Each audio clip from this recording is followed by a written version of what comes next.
Today on the menu is dry aged steak. I've got this beauty from Snake River Farms. This is a 32 ounce dry aged American Wagyu traditional rib steak. We got the bone in it. So their dry age processes on these is 45 days to about 60 days. I can say I've had dry aged before and haven't really been a huge fan of it.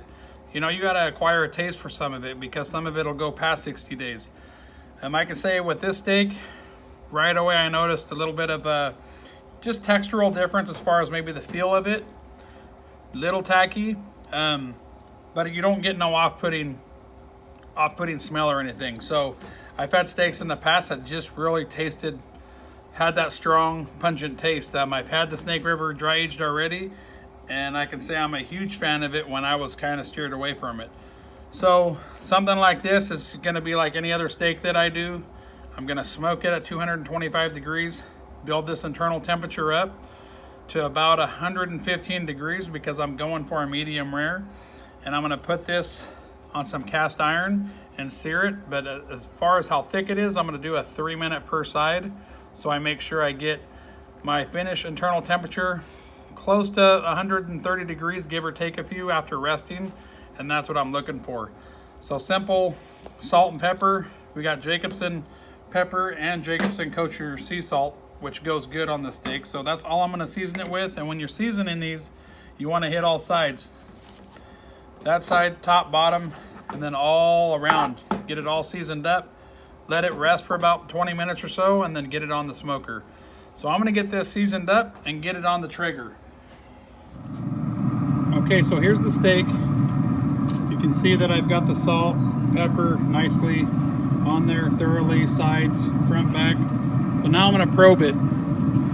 Remember, this has a bone in it, so you want the probe to be away from that bone. So you don't want to go through and hit that bone because you're going to get a misread. So we're going to, like I've showed you guys before, that center core. So I'll just measure it with my hand about so. Go in. We're in the center core right there. And we'll wait till that hits about, get that in there, 115 degrees before we sear it on some cast iron. So we'll let that do its thing. All right, so I'm ready to start searing on my Timberline 850. We are on the new D2 Wi-Fi, and I am in the searing position where that grate is all the way down. Any hot plastic transfers.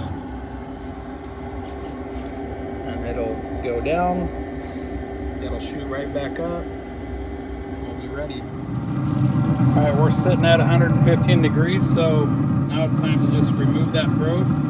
I'm going to transfer this over to the reverse sear. And we're actually going to reverse sear this on the Timberline 850. We're at 115 internal, time to sear this, and we're going to reverse sear this on the Timberline. I got it in the sear station, or the sear mode. There we go. Do that for like a minute and a half, and then I'll turn it to get some grill marks on it.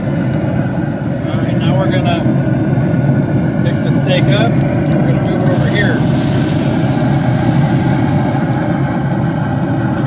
Cross-hatching going on this. Go another minute and then we'll move it over.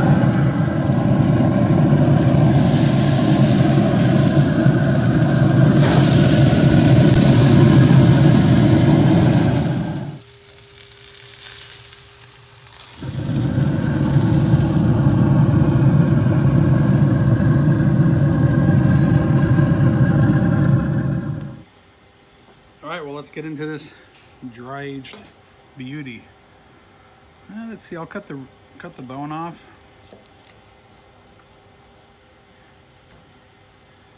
I'm just gonna go right down the center. Pretty sharp knife. Oh man. There we go.